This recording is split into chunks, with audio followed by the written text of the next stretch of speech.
เอาเ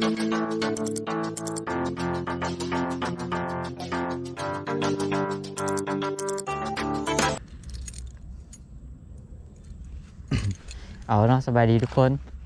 วันนี้ก็พามาตึกป่าละเกือบไม่ได้มาเนาะฝนหากระเซานี่ก็ออกมาร้องใหม่อาเซียนน้ำท่วมเต็มเลยท่วมทางนั้นเลย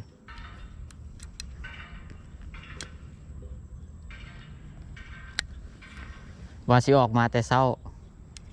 ฝนโมเซาตกเถื่อหากระเซาวังแรงวัง1 โมงวันนี้ก็ได้โอกาสเนาะมาลองเงียใหม่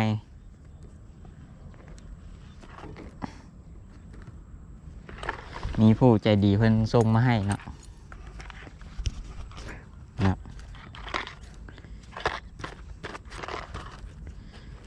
เพิ่นบอกเอามาเทส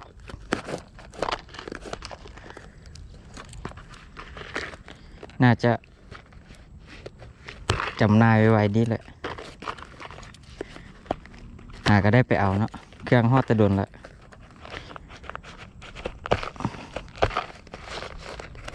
พอดีไปเอามาแล้วก็ออกมาลองเลย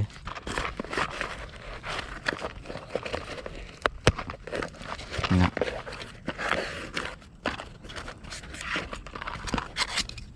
นี่เนาะโอ้ยโมเมนต์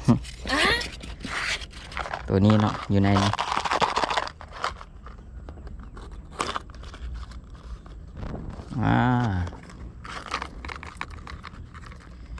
เลยเป็นกบยางเนาะไซส์ขนาดน้อย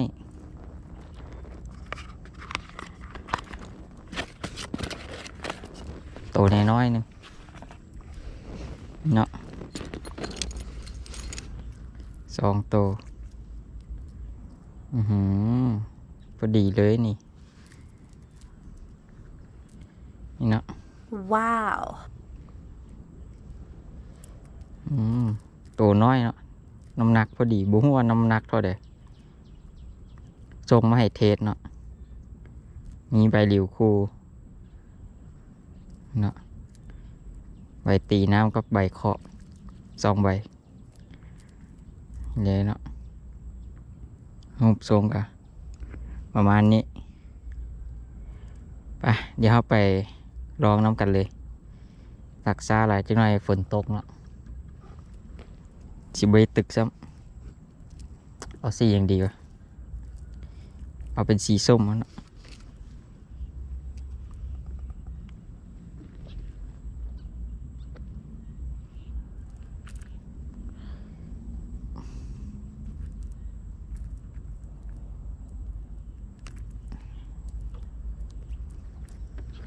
ไป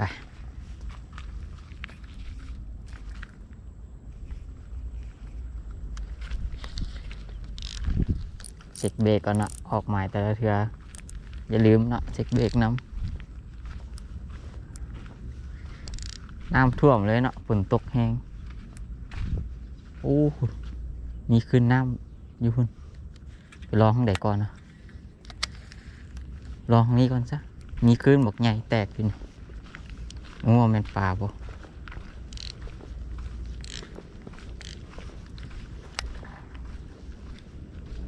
ปรับเหงื่อเนาะเวลาเปลี่ยนเหงื่อปรับเหงื่อไปนำโอ้โหมันขึ้นนี่อย่างนี้ไปนี่เราไปลองมัน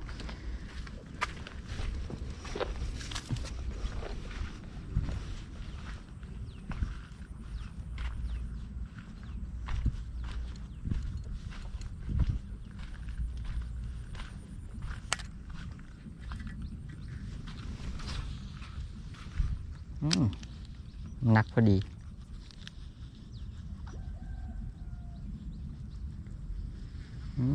ขึ้นต้นไม้ซ้ำเลย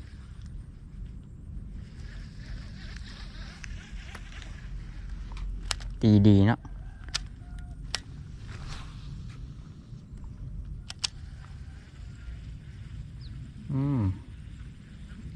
แอคชั่นสวย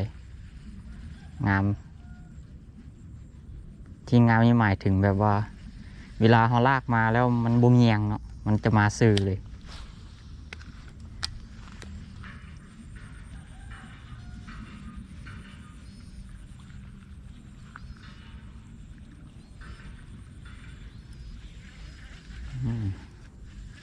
โอ้มีมองมาดักไว้ละพี่สิบ่ได้ดอกปลาอย่างนี้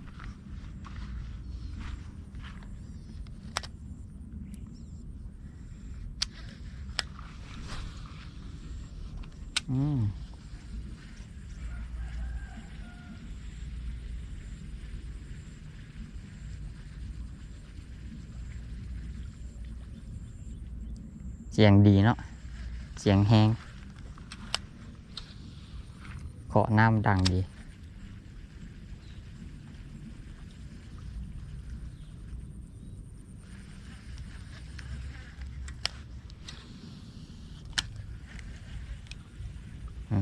บอกเวลาลากมามันจะมาซื่อเลย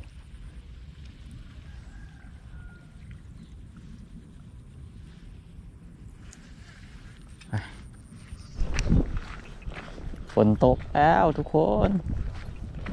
เนาะฝนมาแล้วคุณนะ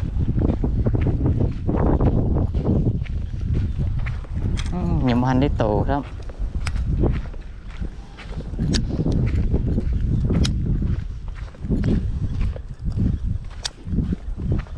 สเปรี่อยู่ใส่นอกแบบนี้เนาะมวยฮัดบอลใส่ลบฝน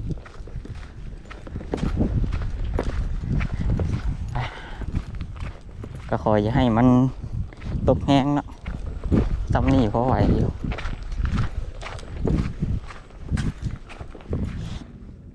เอาเนาะทุกคนเดี๋ยวสิมาเปลี่ยนเหยื่อเป็นนอนยางเนาะเนื่องจากว่าตัวกบมันมักไปเกาะหญ้าเนาะหญ้ามันหลายบ่อยากให้เสียบรรยากาศเนาะบ่อยากพลาดเนาะเดี๋ยวสิมาเปลี่ยนเป็นนอนยางเมื่อกี้นี่ดึกเข้าไปเกาะอยู่ต้นไม้คุณเนาะบ่อยากให้ปลามันตื่นก่อนเนาะเอาใส่นอนเพื่อมันมีอันนั้นเนาะเอาเบ็ดปักไว้ในตัวมันเนาะมันจะไม่ได้เกาะหญ้าเนาะกี้กับฝนตกเดี๋ยวเอาเสื้อฝนมาใส่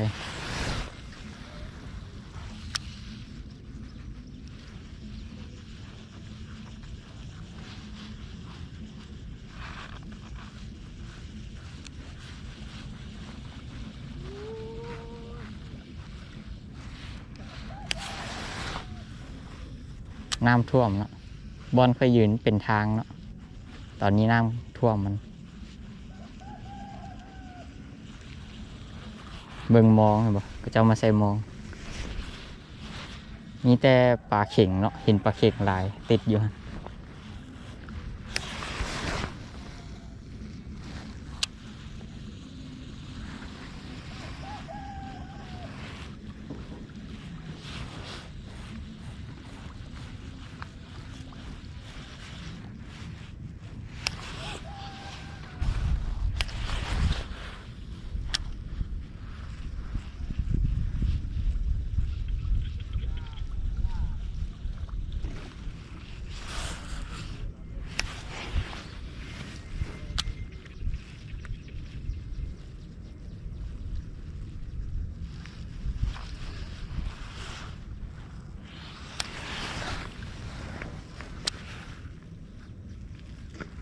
กัดแล้วไป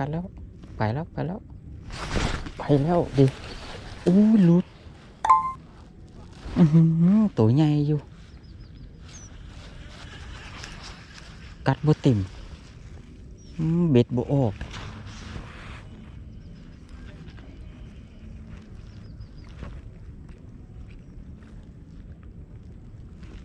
เสียดายเว้ยน่าจะ2 ขีดไปนั่นแหละตัวว่าแล้วต้องมีตัว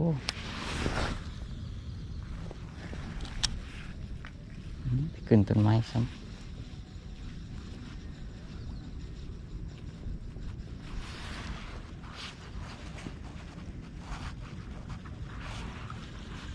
เสียดายเลยกินกัดบดเต็ม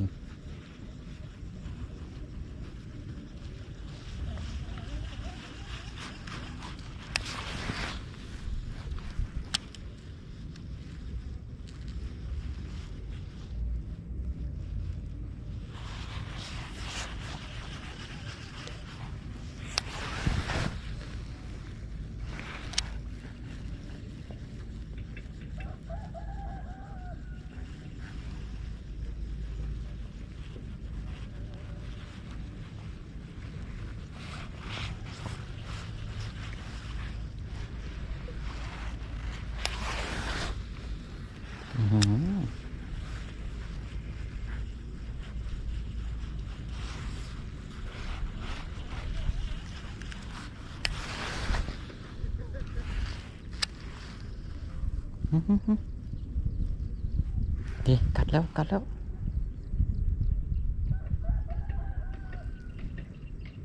มัวอยู่ลากไปแล้วลากไปแล้วลากไปแล้วลากไปแล้วใส่ไงใส่ไงมาแล้วเดี๋ยวเต็มปากเลยเกาะปากน่าจะตัวกี้นี้บ่จักนี่มันเลยเนาะเดี๋ยวเอากิ๊บก่อนไม่ใช่แล้วเราไปไว้ยืนในถุงลุ่มติดหน่อยเดียวนึงเอาวันนี้เอาไม่ใช่แล้วมาแล้วมาแล้วเลยนะ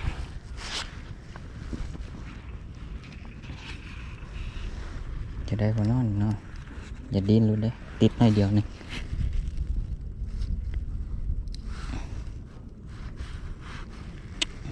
ศพกับจี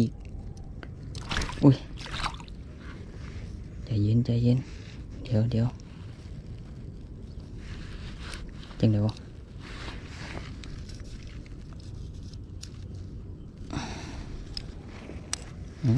มันก็หลุดซ้ำ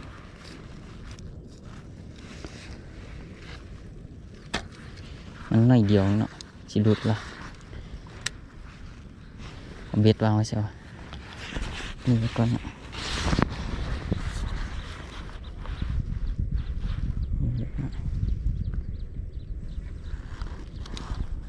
เต็มปากเดี๋ยวมันงะออกกัน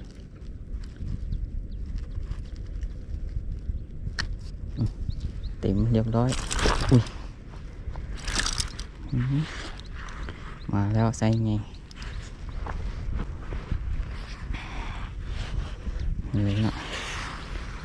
น่าจะโตกี้นี่ว่าจักนี่มอง3 ขีดเลยตัวนี้อ้วนๆตัวใหญ่ขนาดเนาะติดหน่อยเดียวนึง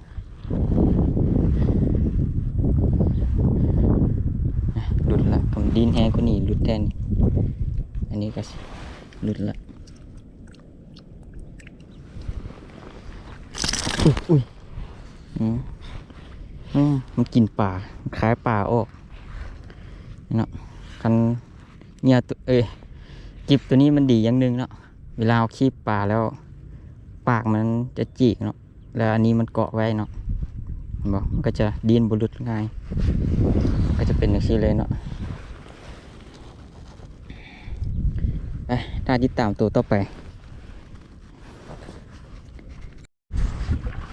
เดี๋ยวเอาตัวนี้เกาะไว้นี่ก่อนไว้ยังต้นไม้อยู่นี่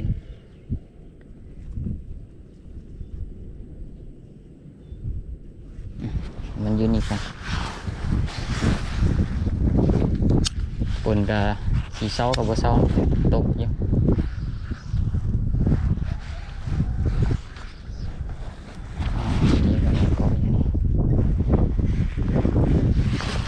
น่าจะแม่นตัวเก่าชักกัดแถววันเก่าเนาะ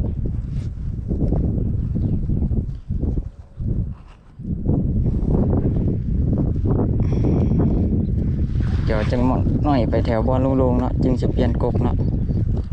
พอแถวนี้หญ้ามันหลายบ่อยากพลาดโอกาสนะในการได้ปลานะอ่านหมายดีๆนะ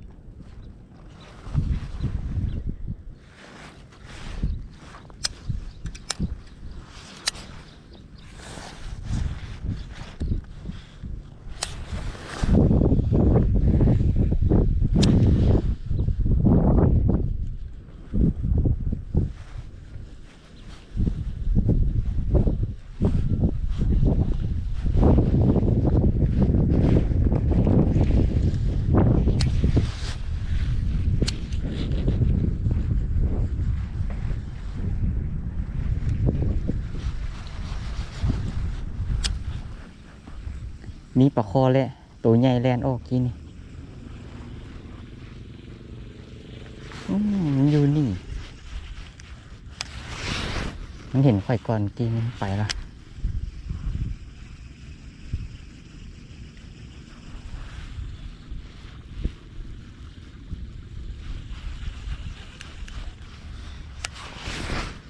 มันอยู่พุ่ง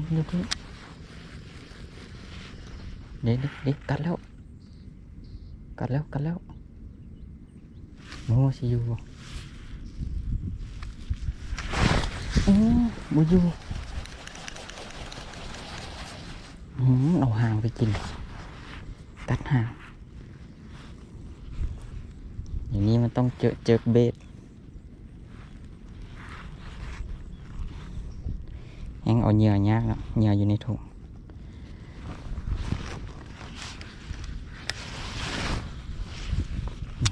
ปิววางเลยกัดอีบ่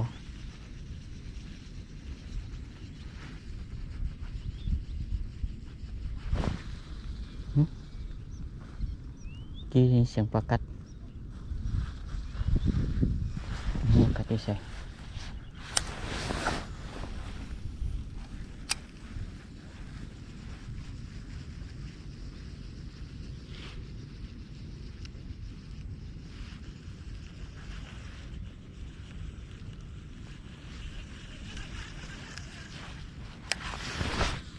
แล้ววะ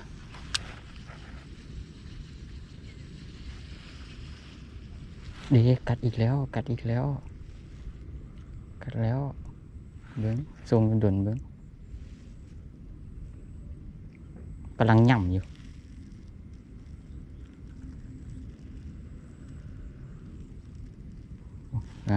ยังย่ำอยู่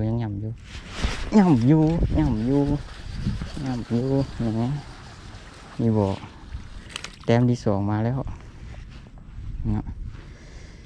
ลงคอเลยตัวนี้ก็ยังอยู่นี่ขึ้นฝั่งกันฝนก็ลงมาอีกแล้วฝนก็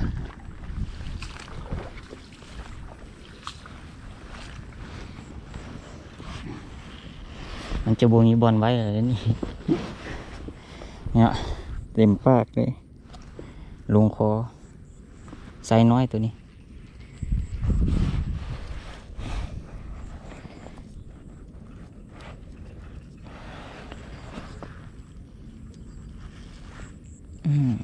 ตรงแล้วขี้มือละเดี๋ยวปลดปลาก็เนาะแล้วติดตามตัวต่อไป ออกกันเนาะทุกคนจี้ก็เกือบบ่ได้ลงคอนะน่าจะบ่รอดเนาะตรงจี้นี่ว่างัดออกมาเลย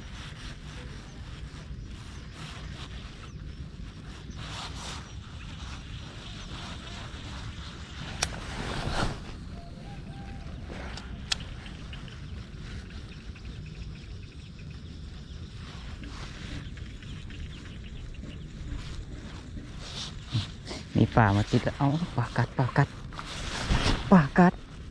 โอ้ยบ่อยู่บ่อยู่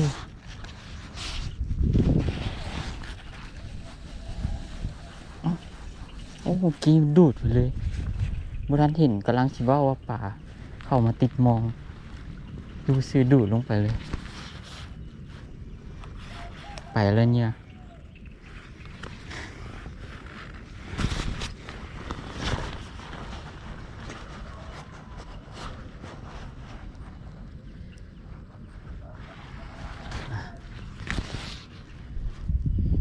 เดี๋ยวเปลี่ยนเป็นนั้นเลยเนาะกบยางเลยจักพี่ใส่แล้วกบก็ได้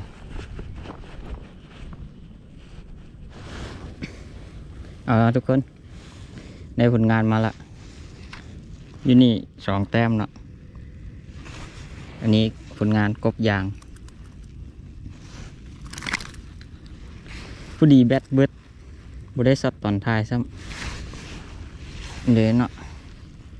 น้อยกัดที่มุมบนทางขึ้นนี่เนาะเนี่ยยางใช้3 เซนหนักประมาณ4นี่แหละเนาะตัวนี้น้อยนี่งัดขึ้นมาแต้มที่3เนาะเดี๋ยวมาถ่าเบิ้งน้ำกันอีกจะมีผลงานมากี้พอดีแบตเบิดเนาะ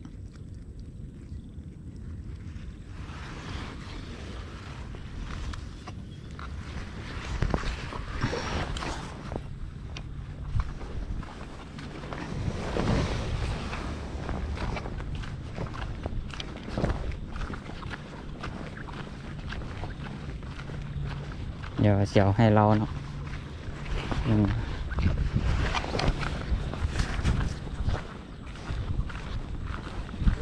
เอ๊ะตัวละบุได้มันยิงเหรอมาซิดนี่เอาบ่นี่เอาบ่นี่